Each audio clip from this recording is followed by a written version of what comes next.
Here to change in the GOP deficit cutting plan to make this work?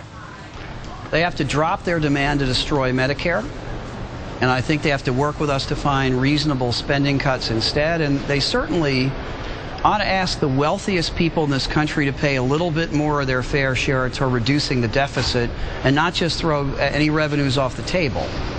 Now, what they're saying, though, is as the Democrats have criticized their plan, they're saying, where's the Democratic plan? What do you say to that? I say here it is.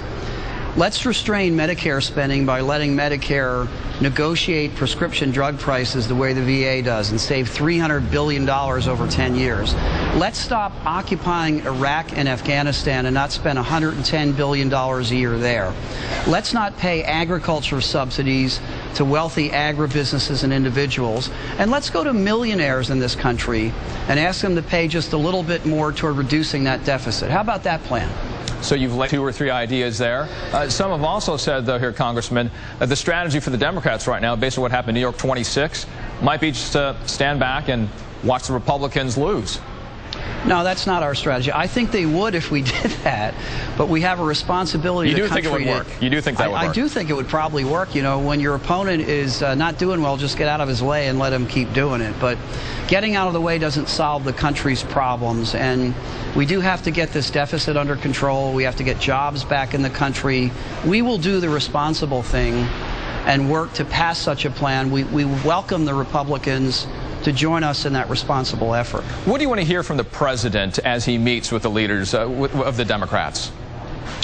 I want to hear him reiterate his speech at George Washington University when he said ending Medicare is not an option. Asking for the wealthiest in this country to pay a bit more is something we want to insist on, and that we can have sensible spending restraints to help get rid of the deficit. I think the president laid out a very good plan in his George Washington speech, and I'd like to hear him reiterate that today.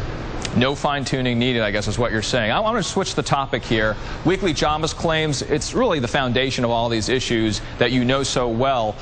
Jobless claims fell by 6,000. It's a smaller decline than the forecast. We've seen the ADP numbers. Those don't look good. We don't expect tomorrow's numbers to be good either. What's the Democratic plan to deal with unemployment? Well, the plan is to try to build confidence among investors and lenders to start to use some of that private sector cash to start to hire people.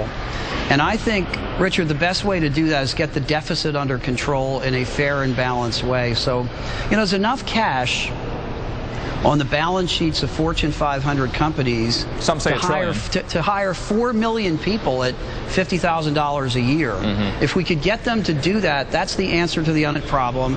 And I think getting them to do that is very much about getting our deficit under control in a responsible way. Congressman, thank you so much for your time today. Thank you. I've enjoyed it. Coming up, health officials were already worried about this new deadly strain of the E. coli bacteria that's spreading from Germany. But today, they're even more concerned.